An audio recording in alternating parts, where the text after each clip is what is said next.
What's up, YouTube world? It's your boy J Dub, the number one comment on YouTube, and I'm back with another review. Today, we'll be reviewing Married at First Sight. This is season 14, episode 10. This is the Katina and Olajuwon segment. So, for those who are new to my channel, I do reviews on reality shows in which I do detailed breakdowns. I don't do every single scene. However, with Married at First Sight, I do couple by couple. So let's just go ahead and get into the segment because I've been waiting to really get into this segment because I first have to say, like, from my last Katina and Lajuan review, the Dove family, when I say y'all came through with them comments, y'all came through with them comments. And like this situation is like a really, like I said, a touching or a hit home kind of thing as me growing up and have actually witnessed abuse in my own home. And it's really it's hypersensitive for me. So that's something that kind of stuck with me from childhood to know that I never want to be in a space where there is abuse going on in a home and a woman shouldn't be treated in a certain way by her significant other or spouse. And as I said, with this video, and I put down in the comments, like us talking about this and putting it out there is really reaching people. I would say before it will reach people, but by the comments I see that is reaching people and getting the people to talk about and understand what they went through. A lot of the Dove fam has shared their personal stories, which they didn't have to. And like I said, that kind of thing helps people to remove themselves or to kind of wake up or to say, like, you know what, I deserve better. This is not normal because again, as I tell anybody, because I mean, I had some crazy person coming into my house, coming into our house, the Dub fan, talk about I'm a simp because I'm backing this up about talking about abuse or whatever. Because I would like to ask that person, but I really wouldn't because I don't talk to people like that on that level. But hypothetically, would you want somebody talking to your mother like that or treating your sister like that or nothing like that? I mean, same thing. I got a older daughter and she dating or whatever. If I meet the guy that she's interested in, I tell him straight up, don't have nothing to do with my daughter. My daughter is protected. She has somebody who loves and protects her. So like if you violate her, you gotta see me. And I ain't you don't want that because believe in that. I don't subscribe to that because you can move on. You don't have to mistreat a person or break them down or talk crazy to them or threaten them and all that kind of stuff. You don't have to do that. Go somewhere else or go work your own problems out. Don't make a woman, or especially not that any woman deserves, but especially a woman you made your wife like that. You're comfortable with that. So let me get on to it because I mean, it's getting to me. So we start at the House of Horrors, aka Katina's and Olajuwon's apartment. They're getting a visit, a much needed from Dr. Viviana. I really didn't want to see Dr. Viviana.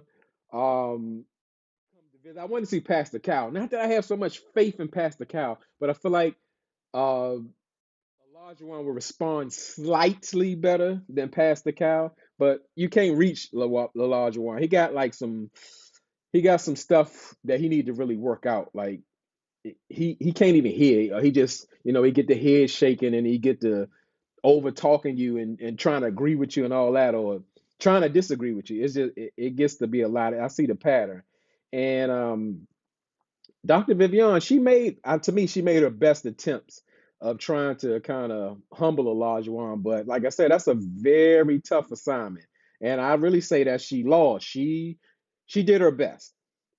Way too many smiles. This is a very serious situation because she even mentioned, like, hey, before y'all start talking, we see this stuff, right? It ain't like, okay, you think the camera's gone. You got cameras in your apartment. We can hear and we can see. So we know what's going on. So before you start playing with us. And um, Dr. Viviana wants to know, like, pretty much Elijah Wan, the issues that you're having, we always see that it's related to food or cleaning. Like, what's going on with that? Like, um, she's like wondering, like, so if it's so much about the food, what did you do before you were married? Like, You can't, larger ones like, well, before I just grab something on the go, but I have a wife now. I have a wife now. And Dr. Vivian is trying to say, like, well, hey, somewhere you picked up along the way that your wife is required to feed you at all times. Like, where are you getting it from? But the way Olajuwon's that ADHD or that personality thing he got going on, he never really answers it, and no one holds him to the fire. It's kind of hard to control the situation with him because he's not receptive. He's not receiving it, and he plays this thing where like he's denial or he's avoiding. Just as Katina's friend said when they met them after the wedding night, he's a deflector. So you're not going to get too much. You're not going to get too much out of him. And Elijah, I'm pretty much saying, well, it wasn't just the housewarming thing. I mean, just it wasn't a food thing. It was also the housewarming thing. And Katina did not show up as a wife at his housewarming. So as you can see, like Katina was like, while they were listening or listening to Large One or how she was in me, she seemed upbeat. But the more he talked, you could see her shrink.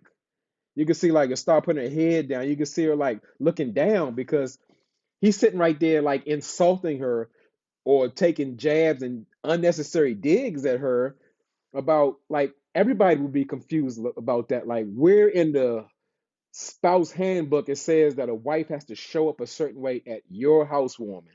So she didn't go get the food. She delegated it to her friends to pick up, and she just decorated. She didn't show up. And he's saying like, well, he keeps being adamant like she works from home, and I kind of don't ever understand that. Like I I don't work from home, but if my wife is at home working, she's at work. She just happened to be inside the house. So why would I feel like she's not doing anything? I don't get that. So when you're at work, you can't pull somebody out of their job to go shopping for the house. And if you do, you're stealing. People do it all the time, but they're stealing. That's just what it is. But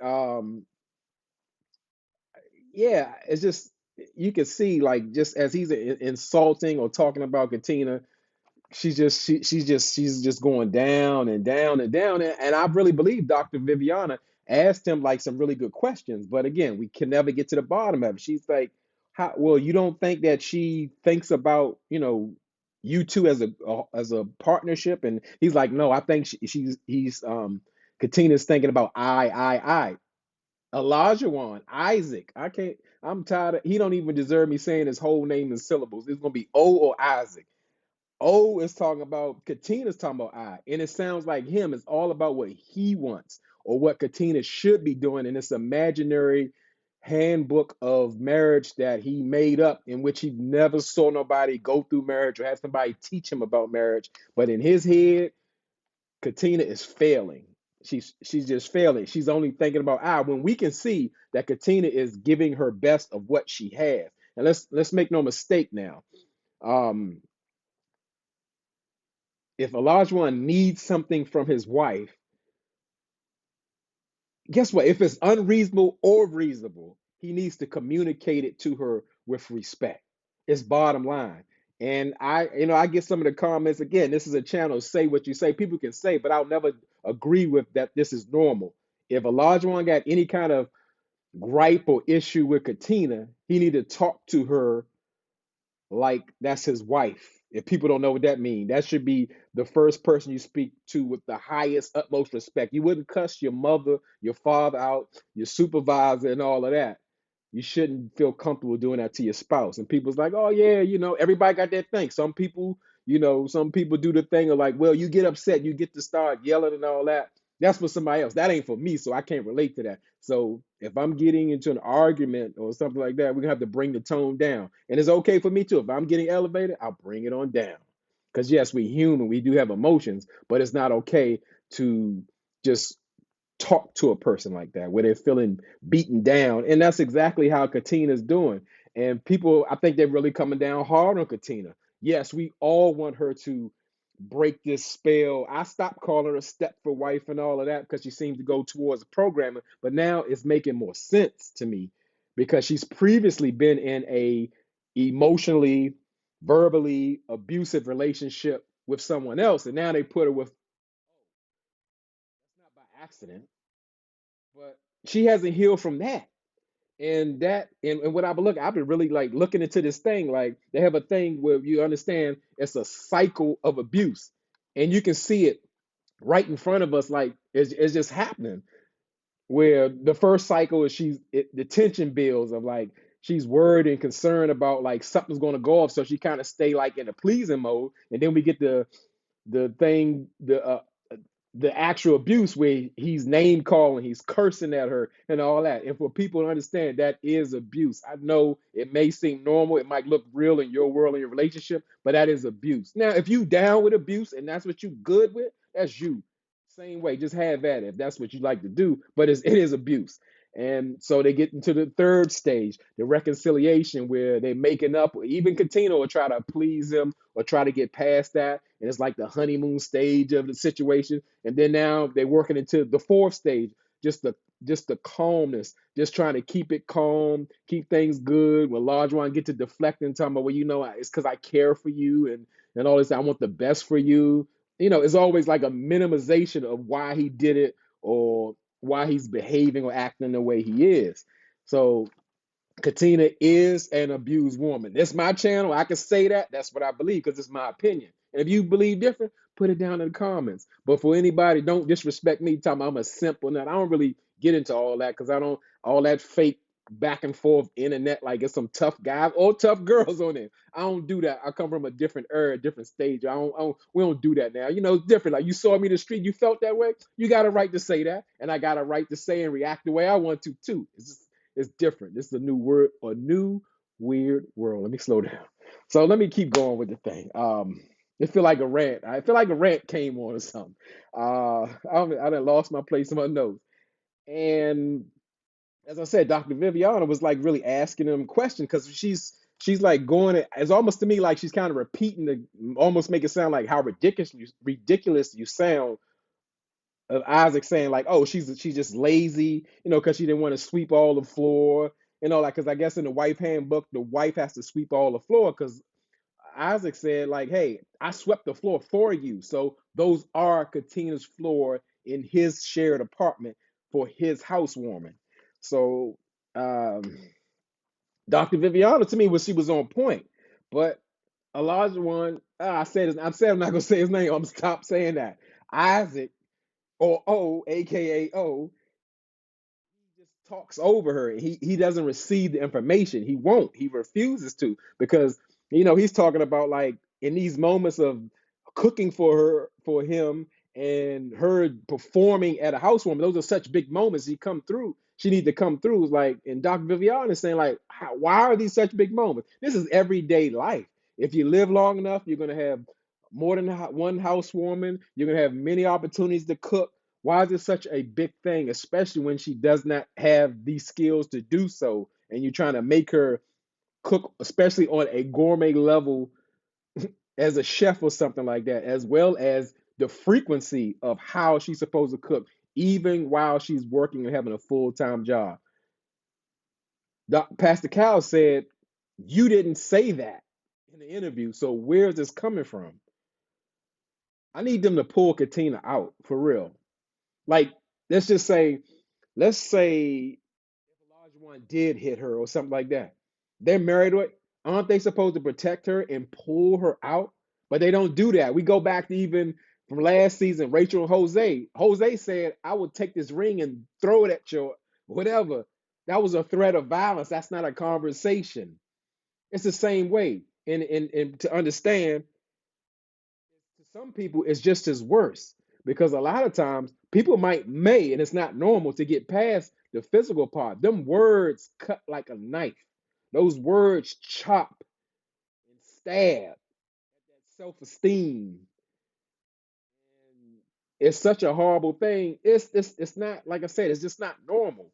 So I need them to pull her out. I need that. I need that because it's not normal. She should not be going through this. She's already been through this. So you're gonna put her back in a relationship. I'm sure she didn't say, "Yeah, I need a man that's gonna verbally abuse me again because I was previously in one." I know they know about that relationship, but they paired her with O on purpose. And I hate that. I hate it. And as I say, if they can't do better, again, it ain't for me. I'm the big time YouTube comment up. None of that. I'm not touching this show. I'm telling you, it's ridiculous. It's ridiculous. So, all right, let me go. Well, I keep losing my place because I'm just going off of script. So, Katina did share um, with Dr. Viviana that feels like Olajuwon. I keep saying, I'm gonna keep saying because I'm lucid. We keep she keeps saying. Katina said, "Oh, feels like he's beating her down, and like she's not good enough for him because he's getting to the thing. How can you ever sit in somebody's face, especially your spouse, and tell them they're not measuring up as a man or a woman, and you're comfortable with that? What good does that do? That's only going to destroy you. Tell somebody like that, or she's not on the level she needs to be as an adult. You know, that could be the same thing because this man, I mean, she could throw all kind of jabs at him anytime he talking about he the man and he doing this and that, but he don't feel a need that he could decorate the place or how much it costs to put countertops on. Countertops don't cost $50,000, especially in that little kitchen in that old house. But I'm going off track. Let me stay on track. Let me stay on track. But Katina's breaking down. Like, what she's saying, she's feeling like she's beaten down. She's not good enough. She's disappointing him. And she's crying. She's like bawling. And Olajuwon just looking at her. Know if Dr. Vivian could or say like because she wasn't reaching him anyway, but we can tell Olajuwon that's what a husband's supposed to do. Your wife is hurting, she's visibly hurting, breaking down. You need to comfort her. You need to reassure her. That is your job.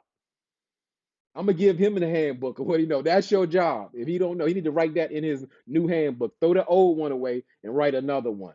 Your wife sitting down there breaking down in front of you, telling you that you are hurting her, whether it was you or on somebody else. But you're supposed to comfort her. He did none of that. It like he felt nothing, and he was the cause of it. And Dr. Vivian's pretty much saying she was giving it to him. I liked it, but it just wasn't enough.